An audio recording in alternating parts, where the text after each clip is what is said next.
नमस्कार। राजनीतिक खबरों के सबसे दिलचस्प ठिकाने में मैं रूपेश मिश्रा आप सभी का स्वागत करता हूं। माननीय विधायकों का मिजाज कब बदल जाए किसी को मालूम ही नहीं पड़ता। यकीन नहीं होता तो बसपा विधायकों का मिजाज ही देख लीजिए। गुलाबी शहर का मौसम भी शर्मा जाए कि कैसे माननीय विधायकों का मिजाज कभी नर्म हो जाता है तो कभी गर्म हो जाता है। दरअसल बसपा से कांग्रेस पार्टी में आए 6 विधायकों में से 4 विधायकों का जो मिजाज है इतना गर्म हो गया कि उन्होंने यहां तक बयान दे डाला कि उनको जो बचाएगा यानी उनकी जो सदस्यता बचाएगा वो उसी के साथ चले जाएंगे, फिर चाहे भाजपा वाले अमित शाह हो या फिर कांग्रेस पार्टी वाले राहुल गांधी या फिर बहन जी। लेकिन 24 घंटे के अंदर पता नहीं विधायकों का मिजाज कैसे बदल गया कि आज उन्होंने एक बार फिर से कह दिया कि वो मुख्यमंत्री अशोक गहलोत के साथ खड़े हैं। वो तो सिर्फ और सिर्फ कानूनी राय लेने के लिए दिल्ली आए थे। अब बड़ा सवाल यह है कि जिस प्रकार से बसपा के 4 विधायकों का ये मिजाज बदला है इसके पीछे क्या कारण है, क्योंकि कहा जा रहा था कि मुख्यमंत्री गहलोत के जो करीबी नेता हैं वो चारों विधायकों से संपर्क में थे और चारों विधायकों को मनाने की कोशिश कर रहे थे कि वो वापस राजस्थान लौट आए। क्योंकि आपको बता दें कि 6 विधायकों में से 4 विधायक ही दिल्ली गए थे, 2 विधायक दिल्ली नहीं गए थे। लेकिन आखिरकार बात बन गई और जो बसपा के विधायक थे वो एक बार फिर से गहलोत सरकार के साथ आकर खड़े हो गए।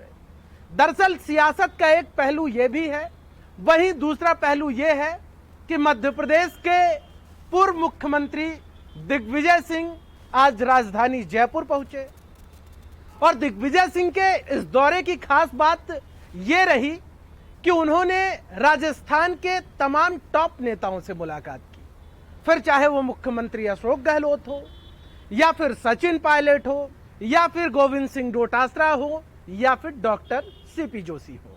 और दिलचस्प बात यह है कि दिग्विजय सिंह ने चारों नेताओं से अलग अलग मुलाकात की है। पहले सचिन पायलट से मुलाकात की, फिर गोविंद सिंह डोटासरा से मुलाकात की, फिर मुख्यमंत्री गहलोत से मुलाकात की और बाद में डॉक्टर सीपी जोशी से मुलाकात की। तो दिग्विजय सिंह ने जिस प्रकार से चारों नेताओं से जो अलग अलग मुलाकात की है इसके भी अब सियासी मायने निकाले जाने लगे हैं। कहा जा रहा है कि क्या आला कमान के इशारे पर आला कमान के दूत बनकर दिग्विजय सिंह जयपुर आए थे?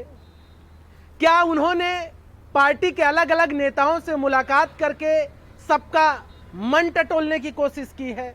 क्योंकि दिग्विजय सिंह जयपुर आए, अलग अलग बंद कमरे में चारों नेताओं से मुलाकात भी की, लेकिन हैरानी की बात यह है कि पायलट गहलोत के झगड़े पर एक लफ्ज भी उन्होंने नहीं बोला, एक शब्द भी उन्होंने पायलट गहलोत के झगड़े पर नहीं कहा। और इसी दौरे की दिलचस्प बात यह है कि आज गोविंद सिंह डोटासरा को, जो कि प्रदेश कांग्रेस कमेटी के मुखिया हैं, वो जब दिग्विजय सिंह से मिलने पहुंचते हैं तो दिग्विजय सिंह ने उन्हें ठीक आधे घंटे का इंतजार करवाया। दिग्विजय सिंह से जब वो मिलने पहुंचे सर्किट हाउस तो वो तकरीबन 30 मिनट तक इंतजार करते रहे। 30 मिनट के इंतजार के बाद ही दिग्विजय सिंह के अंदर से बुलावा आया और तब प्रदेश कांग्रेस कमेटी के अध्यक्ष उनसे मिल पाए। लेकिन बड़ा सवाल यह है कि दिग्विजय सिंह की यह यात्रा क्या कमाल दिखाती है? क्या दिग्विजय सिंह की इस यात्रा से पायलट गहलोत का झगड़ा निपट पाता है या नहीं निपट पाता है, ये देखने वाली बात होगी। और जाहिर तौर पर ऐसे सियासी माहौल में जब किसी बड़े नेता का मूवमेंट होता है तो उसके कई सियासी मायने निकाले जाते हैं।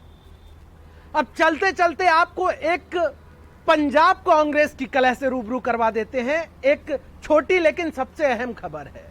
दरअसल प्रभारी हरीश रावत ने एक बड़ा बयान दिया था और उन्होंने कहा था कि कैप्टन का कोई अपमान नहीं किया गया है, कैप्टन भाजपा के सहयोगी ना बने, वो अभी भी कांग्रेस पार्टी में आ जाएं या कांग्रेस पार्टी में रहिए। जिस पर आज कैप्टन ने पलटवार किया है। कैप्टन ने कहा कि उनका कांग्रेस पार्टी में अपमान हुआ है और सिद्धू को इतनी छूट किसने दे रखी थी कि वो कैप्टन का अपमान करे। यानी एक बात मान लीजिए, कांग्रेस पार्टी इन दिनों राष्ट्रीय फलक पर बिखर चुकी है। G23 गुट के नेता अलग बगावत कर रहे हैं तो कैप्टन भी अब खुलकर कांग्रेस आलाकमान पर वार करने लगे हैं।